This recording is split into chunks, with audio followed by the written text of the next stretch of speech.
तो क्या आप भी पेट्रोल की बढ़ती कीमतों से परेशान हैं? अगर हैं तो कीमतों पे तो आप कंट्रोल कर नहीं सकते हैं कि पेट्रोल की कीमत कितनी बढ़ेगी, कब बढ़ेगी, लेकिन हाँ, आपकी गाड़ी की फ्यूल एफिशिएंसी को आप कंट्रोल कर सकते हैं। वो कैसे, आज हम देखते हैं। जी हाँ, ये वीडियो उनके लिए है जो या तो हाल फिलहाल में ही गाड़ी चलाना सीखे हैं या चला काफ़ी समय से रहे हैं गाड़ी, लेकिन कभी अपनी गाड़ी से फ्यूल एफिशिएंसी नहीं निकाल पाए।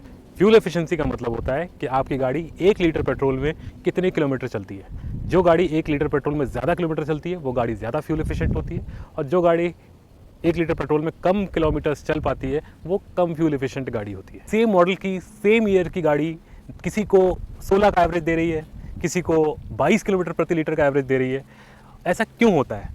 पूछा जाए तो कह दिया जाता है कि बहुत सारी चीज़ों पर निर्भर करता है, बहुत सारे ऐसे फैक्टर्स हैं जिनके ऊपर निर्भर करता है कि गाड़ी कैसी फ्यूल एफिशिएंसी निकाल रही है। तो आज हम इस वीडियो के माध्यम से यही देखने वाले हैं और समझने वाले हैं कि ऐसे कौन कौन से फैक्टर्स हैं जिनका ख्याल रखकर आप अपनी गाड़ी से फ्यूल एफिशिएंसी को बिल्कुल निचोड़ सकते हैं, एक एक बूंद पेट्रोल का पूरा इस्तेमाल कर सकते हैं।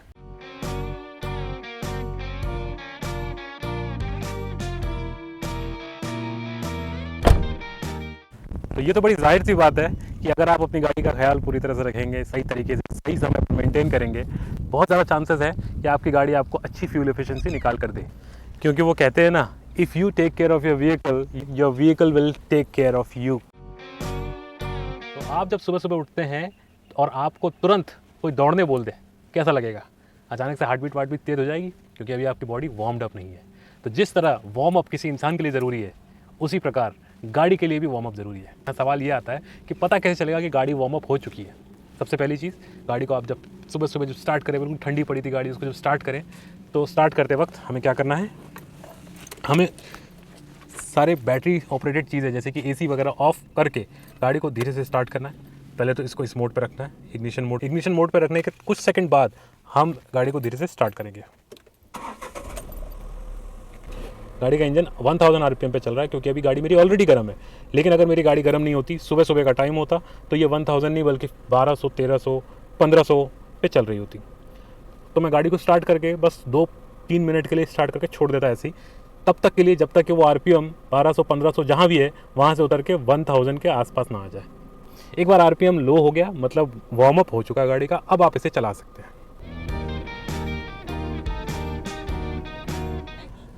तो जितना ज़रूरी गाड़ी को सही तरीके से मेंटेन करना और सुबह सुबह वार्म अप करना है, उतना ही ज़रूरी है गाड़ी को सही गियर में चलाना। मतलब कि कई बार हम ऐसा आलस कर जाते हैं कि गाड़ी भीड़ भाड़ में चला रहे हैं, गाड़ी 4th गियर से 3rd गियर मांगने लग गई है, लेकिन हम 4th गियर में उसे घिसे जा रहे हैं। क्यों? क्योंकि हमारा मन नहीं कर रहा गियर डाउन करने का। या कई बार ऐसा भी हो जाता है कि गाड़ी हाईवे पे चल रही है, बट हम उसे 4th गियर पे ही पूरा हाईवे क्रूज़ करके ले आते हैं। हम ध्यान ही नहीं देते हैं कि गाड़ी 5वां गियर में मांग रही थी, 4th गियर पे हाई आरपीएम पे चल रही थी, और हम उसे 4th गियर में ही चलाते रहे। नतीजा क्या हुआ कि गाड़ी ने पेट्रोल ज़्यादा खाया। तो कई बार ऐसी गलतियाँ भी हो जाती हैं हमसे, जिसके कारण बहुत ज़्यादा फ्यूल एफिशिएंसी ड्रॉप हो जाती है गाड़ी की। तो ऐसी गलती ना करें। एक भ्रांति भी ये फैली होती है लोगों में कि गाड़ी को जितना हाई गियर पे चलाएंगे उतनी कम पेट्रोल खाएगी गाड़ी। ये गलत बात है। गाड़ी को जितना सही गियर पे चलाएंगे उतना पेट्रोल कम खाएगी गाड़ी। मतलब अगर रफ्तार कम है तो आप लोअर गियर पर चलाइए, रफ्तार अगर ज़्यादा है तो आप उसे हायर गियर पर चलाएं।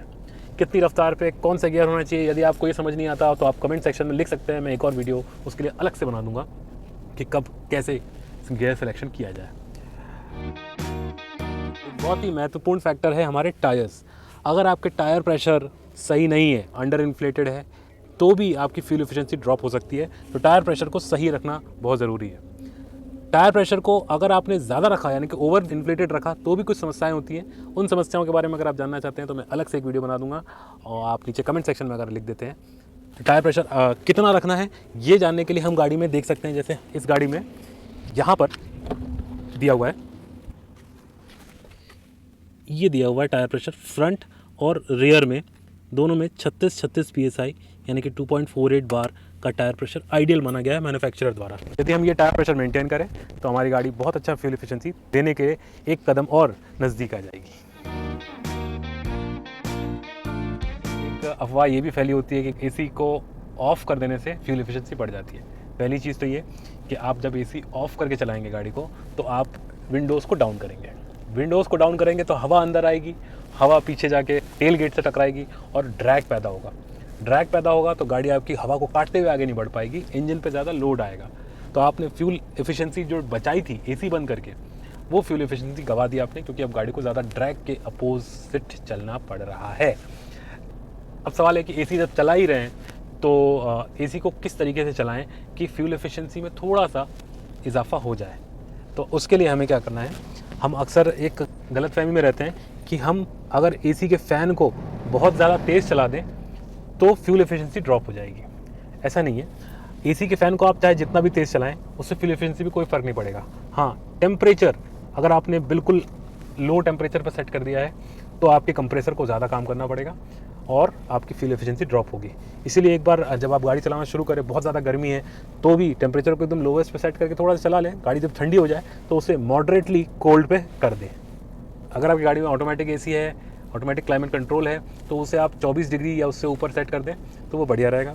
इस गाड़ी में ऑटोमेटिक नहीं है तो हमने इसे क्या किया है, इसे मॉडरेट टेम्परेचर पर सेट किया हुआ है। एक यहाँ पर नोट ये कि ये जो सर्कुलेशन मोड पे अभी चल रही है एसी, अगर आप लॉन्ग ट्रिप्स पे जा रहे हैं हर 2-3 घंटे में आधे घंटे के लिए इसे बंद कर दीजिए ताकि बाहर की फ्रेश हवा भी अंदर आती रहे। फ्यूल एफिशिएंसी को इंक्रीज़ करने के लिए हम एक और बात ध्यान में रख सकते हैं कि गाड़ी को चलाते वक्त हम अपने टर्न्स को पहले से प्लान करें। फॉर एग्जांपल ये टर्न आ रहा है और मैंने ब्रेक का इस्तेमाल बिल्कुल नहीं किया, पहले से गाड़ी को इस स्पीड पर रखा कि वो उस टर्न को एग्जीक्यूट कर सके। यानी कि मैं गाड़ी को ब्रेक की मदद से स्लो नहीं कर रहा हूँ, बल्कि अगर मेरे पास समय है तो मैं गाड़ी के एक्सेलरेशन को बंद करके ही उसको इतनी स्पीड पे ले आता हूँ कि मुझे ज़्यादा फ्यूल का इस्तेमाल ना करना पड़े। क्योंकि अगर मैं फ्यूल का इस्तेमाल करते हुए उसको ब्रेक करूँगा, जैसे फॉर एग्जांपल मैं बहुत एक्सेलेरेटर दे रहा हूँ, गाड़ी चला रहा हूँ और मुझे अचानक से टर्न तक आ रहा हूँ, अभी तक मैंने फ्यूल का इस्तेमाल कर रहा था, अब मैं ब्रेक का इस्तेमाल कर रहा हूँ, मतलब मैं फ्यूल भी खपा रहा हूँ और ब्रेक पैड्स भी घिस रहा हूँ मेरे। इसलिए हम क्या करते हैं कि पहले से हम यूज़ करते हैं प्लानिंग का। जैसे ये टर्न आने वाला था, यहाँ पर मैंने गियर डाउन करके धीरे से स्लो कर ली गाड़ी और बिना ब्रेक का इस्तेमाल किए मैंने इसे टर्न कर लिया।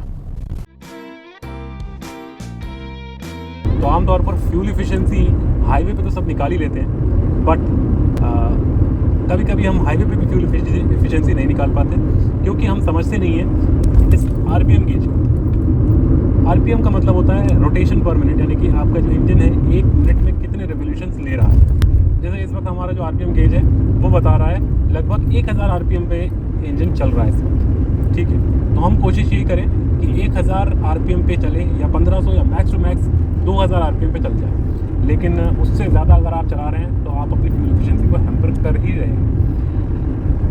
अब इस आरपीएम को लो रखने का क्या तरीका, तो ये 70 हम पहुँच गए। अब 70 पहुँचने के बाद हम क्या करेंगे, हल्का सा पैर उठा लें। तो हल्का सा अपना एक्सेलरेशन वाला फुट जो है इसको मैंने उठा लिया। 1500 आरपीएम पे ये चल रही है, इस वक्त आप देख सकते हैं। और इंस्टेंट फ्यूल इकॉनमी अगर आप देखें तो 30 किलोमीटर पर लीटर की गाड़ी निकाल रही है, जो कि बहुत ही अच्छी बात है। ये हमने कैसे अचीव किया, हमने अचीव किया एक बार अपनी डिजायर्ड स्पीड पे पहुंचने के बाद हल्का सा पैर उठा लिया आपने, मतलब कि पैर हल्का कर लिया अपना एक्सेलरेटर पर से। तो इस प्रकार से आप फ्यूल इकॉनमी को क्रूज़ करते वक्त मेंटेन कर सकते हैं, बहुत ही शानदार। इसके अलावा यदि आपकी गाड़ी में